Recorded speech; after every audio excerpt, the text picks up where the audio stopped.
நம்ம பயன்படுத்துகிற எந்த வாகனமாக இருந்தாலும் அந்த வாகனங்களை குறிப்பிட்ட சில ஆண்டுகளுக்கு தான் பயன்படுத்த முடியும்.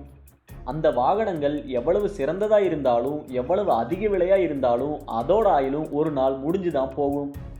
ஆயுள் முடிஞ்சு போனதுக்கு அப்புறமும் அந்த வாகனங்களை பயன்படுத்துறது இயற்கைக்கு நல்லதில்லை. அதனால அப்படிப்பட்ட வாகனங்கள் வெறும் குப்பையாவோ அல்லது பழைய உலோகமாவோ தான் கருதப்படுது. இப்படிப்பட்ட பழைய தேவையில்லாத வாகனங்களை கையாளக்கூடிய குப்பை கிடங்குகளை பற்றி தான் இந்த வீடியோவில் பார்க்க போகிறோம். இந்த வீடியோ ரொம்பவே வித்தியாசமானதாக இருக்கும். அதனால வீடியோவை ஸ்கிப் பண்ணாமல் கடைசி வரைக்கும் பாருங்கள். Arizona plane graveyard. அமெரிக்காவில் உள்ள அரிசோனா பாலைவன பகுதி பல ரகசியங்களையும் வினோதமான விஷயங்களையும் உள்ளடக்கி இருக்கு. அதில் ஒரு விஷயம் தான் பிளேன் கிரேவ்யார்டு. இந்த பாலைவனத்தோட ஒரு குறிப்பிட்ட இடத்துல ஆயிரக்கணக்கான பழைய விமானங்கள் கள்ளிச்செடிகளுக்கு நடுவில் காணப்படுது. இதுதான் உலகத்திலேயே ரொம்ப பெரிய விமான குப்பை கிடங்கு அல்லது விமான இடுகாடாக கருதப்படுது. கொஞ்ச காலத்துக்கு முன்னாடி குறிப்பிட்ட அந்த இடத்துல அமெரிக்க விமானப்படையோட விமானத்தளம் இருந்திருக்கு. 1925 உருவாக்கப்பட்ட அந்த விமானப்படை தளத்தை 1940 விரிவுபடுத்தி அங்கே தான் வீரர்களுக்கு வெடிகுண்டை வீசக்கூடிய பாமர் ஃப்ளைட் ட்ரைனிங் நடத்தியிருக்காங்க. 2ஆம் உலகப் போரில் இந்த விமானப்படை தளம் ரொம்ப சுறுசுறுப்பாக செயல்பட்டுருக்கு. ஆனால் 2ஆம் உலகப் போருக்கு அப்புறமா போர் விமானங்களோட தேவை பெரிய அளவில் அமெரிக்காவுக்கு ஏற்படலை. இதனால கொஞ்சம் கொஞ்சமாக அந்த விமானத்தளத்தை பயன்படுத்துகிறத குறைச்சாங்க. போதாக்குறைக்கு அந்த விமானத்தளம் பாலைவனத்துக்கு நடுவில் இருந்ததால் மற்ற அதிகாரிகள் அடிக்கடி அங்கே வந்து போகிறதுக்கும் வீரர்கள் அங்கே இருந்து வேலை செய்யவும் சிரமமாக இருந்திருக்கு. அதனால அந்த மொத்த இடத்தையும் படைத்தளமாக பயன்படுத்துறதை நிறுத்திட்டு தேவையில்லாத பழைய விமானங்களை நிறுத்தி வச்சிருக்காங்க. இப்போ அந்த இடத்துல கிட்டத்தட்ட 4400 தேவையில்லாத விமானங்கள் அனாதையாக இருக்கு. இதில் அணு ஆயுதத்தை ஏவக்கூடிய B-52 பாமர் விமானமும் சரி செய்ய முடியாத 40 விண்கலங்களும் அடங்கும். அங்கே உள்ள மொத்த விமானங்களோட மதிப்பு $35 பில்லியன். இது இந்திய மதிப்பில் கிட்டத்தட்ட 2.5 லட்சம் கோடி. இதில் ஒரு சில விமானங்களை விற்பனை செஞ்சு அதில் வர்ற வருமானத்தை வச்சு தான் அந்த மொத்த இடத்தையும் ஓரளவுக்கு பராமரிக்கிறாங்க. ஆனால் ஒவ்வொரு ஆண்டும் கூடுதல் பழைய விமானங்கள் அங்கே கொண்டு வரப்படுறதால அந்த இடம் ஒரு குப்பை கிடங்காக தான் காட்சியளிக்குது.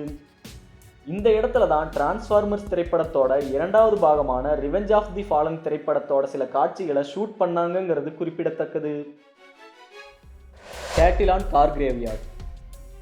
பெல்ஜியம் நாட்டோட தெற்கு பகுதியில் இருக்க சேட்டிலான் நகரில் உள்ள காட்டுக்குள்ள ஒரு பெரிய கார் குப்பை கிடங்கு இருந்ததை சமீபத்தில் தான் அந்த பகுதி மக்கள் கண்டுபிடிச்சிருக்காங்க.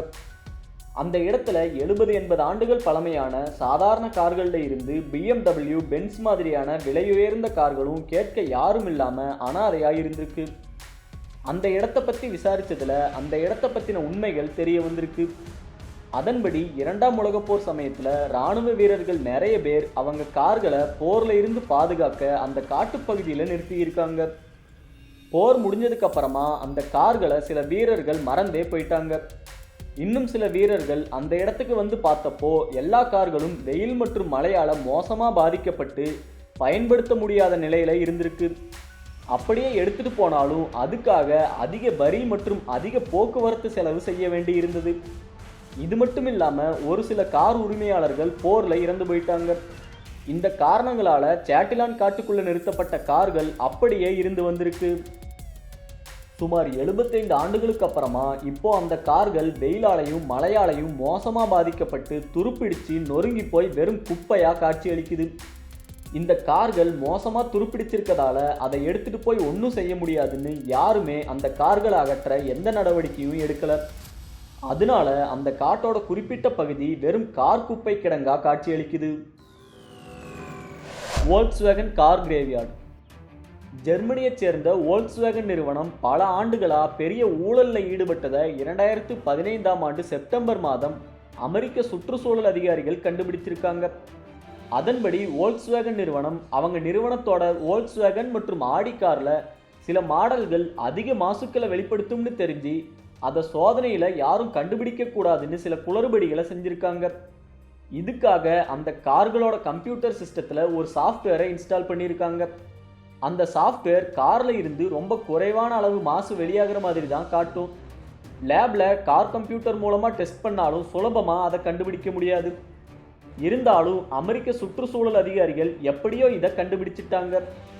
இதனால அந்த நிறுவனம் 2009ஆம் ஆண்டுல இருந்து 2015ஆம் ஆண்டு வரைக்கும் ஏமாற்றி விற்பனை செஞ்ச சுமார் 4 லட்சம் கார்களை திருப்பி வாங்கினாங்க.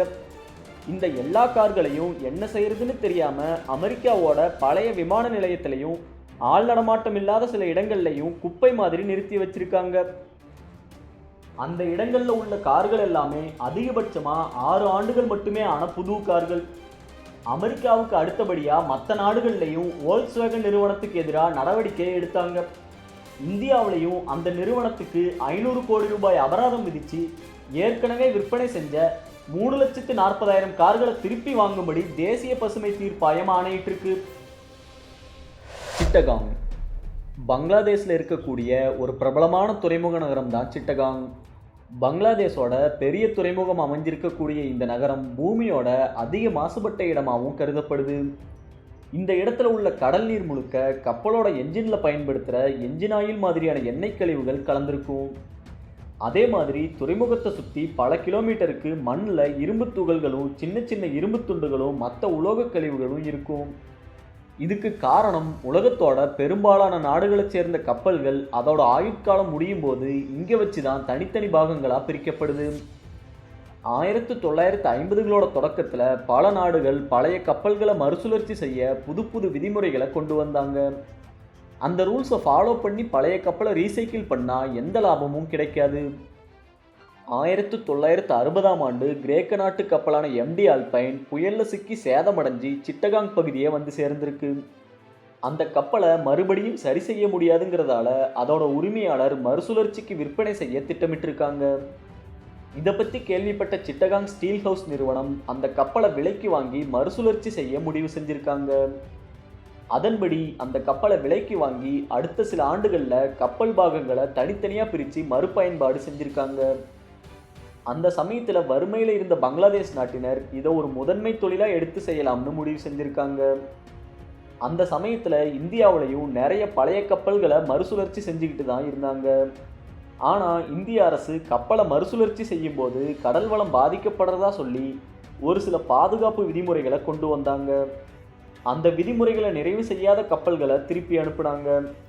அப்படி இந்தியா திருப்பி அனுப்பின கப்பல்களை பங்களாதேஷ்க்கு தான் கொண்டு போனாங்க. சரியான வேலை இல்லாமல் இருந்த பங்களாதேஷ் மக்கள் பலர் கப்பல் மறுசுழற்சி வேலையில் ஈடுபட ஆரம்பித்தாங்க. இப்படி தான் பங்களாதேஷ் கப்பல்களை மறுசுழற்சி செய்கிறதுல முதன்மையான இடத்துக்கு வந்திருக்கு. இப்போது ஒவ்வொரு ஆண்டும் 250 கப்பல்கள் பங்களாதேஷில் மறுசுழற்சி செய்யப்படுது. இதுக்கு ஒரு முக்கிய காரணம் பங்களாதேஷ் மக்கள் குறைந்த சம்பளத்துக்கு வேலை செய்வாங்க. அதே மாதிரி எந்த பாதுகாப்பு விதிமுறைகளும் முறையாக கடைபிடிக்கப்படுறதில்ல. இதனால கப்பலை மறுசுழற்சி செய்ய ரொம்ப குறைவான பணத்தை செலவு செஞ்சாலே போதும். இது மூலமாக லாபத்தோட அளவு அதிகரிக்குது. இந்த பணிகளில் சுமார் 80,000 பணியாளர்கள் நேரடியாக ஈடுபட்டிருக்காங்க. இதில் சுமார் 10,000 பேர் 10ல் இருந்து 15 வயசுக்கு கீழே உள்ள சிறுவர்கள். இவங்க எல்லாருமே எந்த ஒரு பாதுகாப்பு உபகரணமும் இல்லாமல் வெறும் கையோட தான் கப்பலை பிரிக்கிற வேலையை செய்கிறாங்க. இப்படியே அவங்க ஒரு நாளைக்கு 12 மணி நேரம் வேலை செஞ்சால் இந்திய மதிப்பில் ஏறத்தாழ 200 ரூபாய் ஊதியமாக கிடைக்கும். கப்பலை பிரிக்கும்போது அடிக்கடி ஏற்படுற விபத்துக்களில் சிக்கி பலர் காயமடைகிறாங்க. அதில் சிலரோட உயிரும் பறிபோகுது. அது மட்டும் இல்லாமல் என்ஜின் ஆயில் மாதிரியான விஷயங்களை வெறும் கைகளால் தொடர்றதால தோல் சம்பந்தமான பிரச்சனைகளும் ஏற்படுது. பொலிவியன் ட்ரெயின் ஜங்க்யார்ட் பொலிவியாவில் உள்ள சலார் டி உயினி உப்பு சுரங்கத்துக்கு பெயர் பெற்ற நகரம். அந்த நகரத்தில் உள்ள உப்பு சுரங்கங்களில் இருந்து சில கிலோமீட்டர் தொலைவில் தான் ஒரு பெரிய ட்ரெயின் குப்பை கிடங்கு இருக்கு. இந்த இடம் முழுக்க ரொம்ப பழைய ரயில்கள் எந்த பராமரிப்பும் இல்லாமல் துருப்பிடிச்சு உடைந்தும் நொறுங்கியும் காணப்படுது. இதில் பெரும்பாலான ரயில்கள் 100 ஆண்டுகளுக்கு மேலே பழமையான ரயில்கள். 19ஆம் நூற்றாண்டில் சலார் டி உயினி நகரம் எதிர்காலத்தில் பெரிய நகரமாக வரும்னு கருதின பொலிவிய அரசு அந்த நகரத்தில் இருந்து மற்ற இடங்களுக்கு ரயில் பாதை அமைக்க திட்டம் தீட்டி இருக்கு. ஆனால் அந்த ரயில் தடங்களை கட்ட ஆரம்பிக்கும் போதே உள்ளூர் மக்கள் பலர் அவங்களோட நிலம் பறிக்கப்படுறதா சொல்லி போராட்டம் நடத்தி இருக்காங்க. இருந்தாலும் எப்படியோ ஒரு வழியாக அந்த நகரில் தண்டவாளத்தை அமைச்சிருக்காங்க. அந்த ரயில் பாதையை சுரங்க நிறுவனங்கள் தான் அதிகமாக பயன்படுத்தி இருக்காங்க. பொதுமக்கள் யாரும் அதிகமாக பயன்படுத்தலை. இதனால அந்த நகருக்கான ரயில் சேவையை அரசு நிறுத்தி இருக்கு. காலம் போக போக அங்க வாழ்ந்த மக்களும் வேற இடங்களுக்கு இடம்பெயர்ந்து போயிட்டாங்க. அதனால அந்த இடத்துல தேவையில்லாத பழைய ரயில்களை கொண்டு வந்து குப்பையா போட்டு வச்சிருக்காங்க. ரயில்கள் மேல அதிக ஆர்வம் உள்ள சிலர் இந்த இடத்துக்கு எப்போவாவது சுற்றுலா வந்துட்டு போறாங்கிறது குறிப்பிடத்தக்கது. டாக்டர் எவர்மோர் ஆர்ட் பார்க் அமெரிக்காவில் விஸ்கான்சின் பகுதியில் உள்ள ஒரு குறிப்பிட்ட இடத்துல பசுமையான மரங்களும் துருப்பிடிச்ச உலோக பொருட்களும் இருக்கக்கூடிய ஒரு பூங்கா இருக்கு. இதுதான் டாக்டர் எவர்மோர் ஆர்ட் பார்க். இங்க உள்ள உலோக அமைப்புகள் எல்லாமே பழைய கார்களை மறுசுழற்சி செஞ்சு உருவாக்கப்பட்ட சிலைகள். விஸ்கான்சின் பகுதியைச் சேர்ந்த டாம் எவ்ரி அவரோட குழந்தை பருவத்தில் பல வித்தியாசமான கற்பனை கதைகளை உருவாக்கி அந்த கற்பனையிலேயே வாழ்ந்து வந்திருக்காரு. டாம் எவ்ரி வளர்ந்ததுக்கு அப்புறமா அவரோட கற்பனையை நிஜமாக்கும் வகையில் பழைய கார்கள் மற்றும் உலோக கருவிகளை மறுசுழற்சி செய்கிற நிறுவனத்தை தொடங்கி அது மூலமாக பல வித்தியாசமான பொருட்களை உருவாக்கி விற்பனை செஞ்சிருக்காரு. கூடவே ஒரு சில உலோக பொருட்களை தனியாக சேமித்து வந்திருக்காரு. அந்த உலோகங்களை பயன்படுத்தி தான் சின்ன வயசுல கற்பனை செஞ்ச பல சிற்பங்களை உருவாக்கி டாக்டர் எவர்மோர் ஆர்ட் பார்க் அப்படிங்கிற பூங்காவை திறந்திருக்காரு. அந்த பூங்காவோட மையத்தில் ஃபாரெவர் ட்ரான் அப்படிங்கிற பெரிய ஸ்பேஸ் ஷிப் இருக்கு. அதை பயன்படுத்தி ஒரு சூப்பர் ஹீரோ விண்வெளியில பயணம் செய்யற மாதிரி டாம் எவ்ரி சின்ன வயசுல கற்பனை செஞ்சிருக்காரு. 320 டன் எடையும் 15 மீட்டர் உயரமும் 50 மீட்டர் அகலமும் கொண்ட இந்த அமைப்பு தான் தனிநபர் உருவாக்கின பெரிய உலோக அமைப்பா கின்னஸ் உலக சாதனை புத்தகத்தில் இடம் பிடிச்சிருக்கு. இதுல அப்போலோ 11 ஸ்பேஸ் கிராஃப்ட்ல இருந்த டீகண்டாமினேஷன் சேம்பர் மற்றும் தாமஸ் ஆல்வா எடிசனோட 2 டைனமோ போன்ற வரலாற்று சிறப்புமிக்க பொருட்களையும் டாம் எவ்ரி பொருத்தி இருக்காரு. இதை தவிர பெரும்பாலான பொருட்களை வெறும் உலோக குப்பையால தான் டாம் எவ்ரி உருவாக்கி இருக்காரு. இப்போ 80 வயசாகிற டாம் எவ்ரி இப்பவும் வீல் சேர்ல அமர்ந்தபடியே அவரோட கற்பனை உலகத்தை தொடர்ந்து விரிவுபடுத்தி வர்றாரு. இந்த வீடியோ உங்களுக்கு பிடிச்சிருந்தா லைக் பண்ணுங்க, ஷேர் பண்ணுங்க, உங்க கருத்துக்களை கமெண்ட் பண்ணுங்க. மறக்காம சப்ஸ்கிரைப் பண்ணாதவங்க சப்ஸ்கிரைப் பண்ணுங்க. நன்றி, வணக்கம்.